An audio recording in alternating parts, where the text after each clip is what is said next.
കുപ്രസിദ്ധ ക്രിമിനൽ കോടാലി ശ്രീധരൻ പിടിയിൽ. നിരവധി കേസുകളിൽ പ്രതിയായ ഇയാൾ ഒളിവിൽ ആയിരുന്നു. തൃശൂർ കൊരട്ടിയിൽ നിന്നാണ് പിടിയിലായത്. പിടികൂടാൻ ശ്രമിക്കുന്നതിനിടെ പോലീസിന് നേരെ ശ്രീധരൻ തോക്കു ചൂണ്ടി.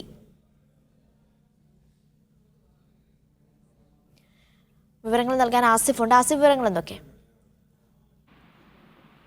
ഒട്ടേറെ ക്രിമിനൽ കേസുകളിലെ പ്രതിയായ ഈ കോടാലി ശ്രീധരൻ എന്നറിയപ്പെടുന്ന കുറ്റവാളിയാണ് ഇപ്പോൾ പോലീസിന്റെ പിടിയിലായിട്ടുള്ളത്. കഴിഞ്ഞ കുറെ കാലമായി പോലീസ് ഇയാളെ അന്വേഷിച്ചു വരികയായിരുന്നു. അതോടൊപ്പം തന്നെ കർണാടക പോലീസിന്റെ അടക്കമുള്ള കേസുകളിൽ ഇയാൾ പിടികിട്ടാപ്പുള്ളിയായി പ്രഖ്യാപിച്ചതാണ്. കർണാടക പോലീസ് അടക്കം ഇയാളെ അന്വേഷിച്ച് വിവിധ കേസുകളിൽ അന്വേഷിച്ച് കഴിഞ്ഞിടങ്ങളിലടക്കം കേരളത്തിന്റെ വിവിധ ഭാഗങ്ങളിൽ തിരച്ചിൽ നടത്തുന്ന സാഹചര്യം ഉണ്ടായിരുന്നു.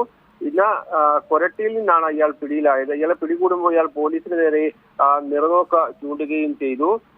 വളരെ ശ്രമപ്പെട്ടാണ് പോലീസ് ഇയാളെ പിടികൂടുകയും ചെയ്തത്. പാലിയേക്കര മുതൽ ഇയാളെ പോലീസ് പിന്തുടരുകയും പിന്നീട് കൊരട്ടിയിൽ വെച്ച് പോലീസിന്റെ വയലാകുകയും ചെയ്യുകയായിരുന്നു. കേരളത്തിൽ മാത്രം ഇയാൾക്കെതിരെ 33 കേസുകളുണ്ട്. അതോടൊപ്പം മറ്റ് സംസ്ഥാനങ്ങളിലും ഇയാൾക്കെതിരെ കേസുകളുണ്ട്. കർണാടകയിലടക്കം ചില കേസുകളിൽ ഇയാളെ പിടികിട്ട പുള്ളിയായി പ്രഖ്യാപിച്ചിട്ടുണ്ട്. 2010 ശേഷം ഇയാളെ അറസ്റ്റ് ചെയ്യാൻ ഉണ്ടായിരുന്നില്ല. 1.5 വർഷം മുമ്പാണ് ഇയാളെ പിടിക്കാൻ പ്രത്യേക സ്ക്വാഡും സംസ്ഥാന സർക്കാർ ഉണ്ടായിരുന്നു. തമിഴ്നാട്, ആന്ധ്ര, കർണാടക എന്നിവിടങ്ങളിൽ ഇയാൾക്കെതിരെ കേസ് രജിസ്റ്റർ ചെയ്യുകയും ചെയ്തിട്ടുണ്ട്. വിവിധ കേസുകൾ രജിസ്റ്റർ ചെയ്തിട്ടുണ്ട്. കേരളത്തിൽ മാത്രമാണ് 33 കേസുകൾ വേറെ ഉള്ളത്.